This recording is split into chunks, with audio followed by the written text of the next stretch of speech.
Assalamualaikum warahmatullahi wabarakatuh. Pada kesempatan kali ini, saya akan berusaha untuk menyampaikan kembali hasil dari UTS yang saya kerjakan. Perkenalkan, nama saya Binta Sulsi Muhyarah, nomor urut 39 dari kelas Manajemen Resiko B yang diampu oleh Bapak Muhammad Iqbal. Manajemen Resiko adalah subbagian dari ilmu manajemen yang membahas mengenai bagaimana suatu perusahaan mampu menerapkan skema lain ketika menghadapi suatu persoalan.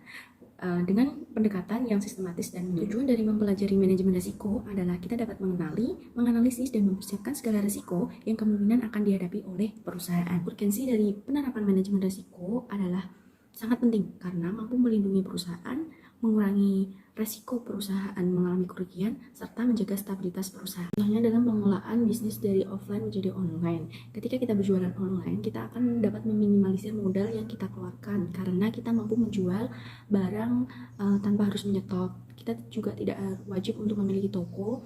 Selain itu, kita juga memiliki jangkauan pasar yang lebih luas. Jenis risiko yang terjadi pada organisasi atau perusahaan itu dibagi menjadi dua, yaitu resiko murni dan resiko spekulatif. Resiko murni itu adalah kemungkinan keuntungan suatu perusahaan itu tidak ada sehingga perusahaan besar presentasinya untuk mengalami kerugian. Contohnya, ketika perusahaan kita akses menuju jalannya terkena imbas akibat letusan Gunung Merapi.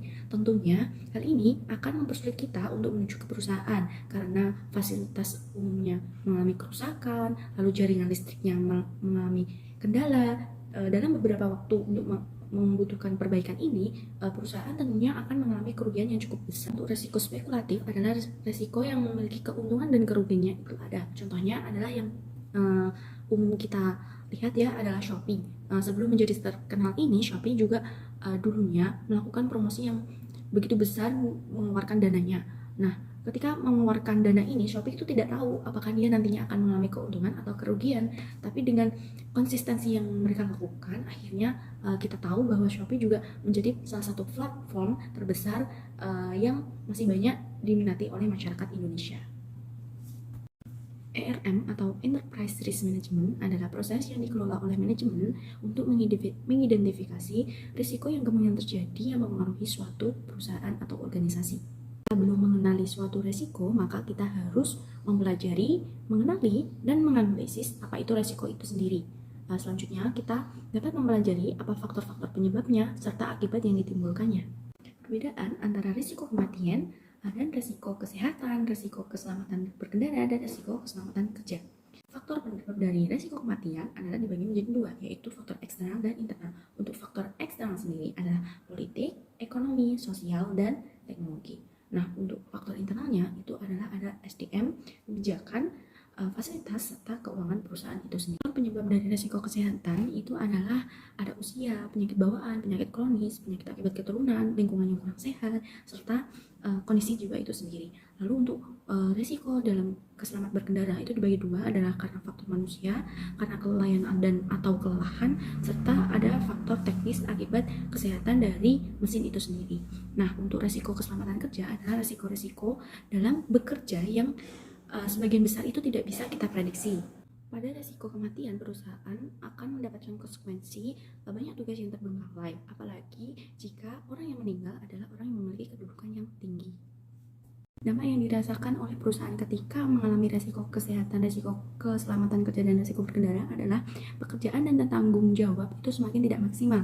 Selain itu juga beban yang diberikan oleh karyawan lain itu semakin meningkat, apalagi jika terjadi sebuah kerugian yang disebabkan oleh kelalaian bekerja. Yang dapat digunakan untuk mengetahui perubahan tingkat bunga itu adalah metode penilaian kembali atau repricing mode, metode jangka waktu, dan metode durasi.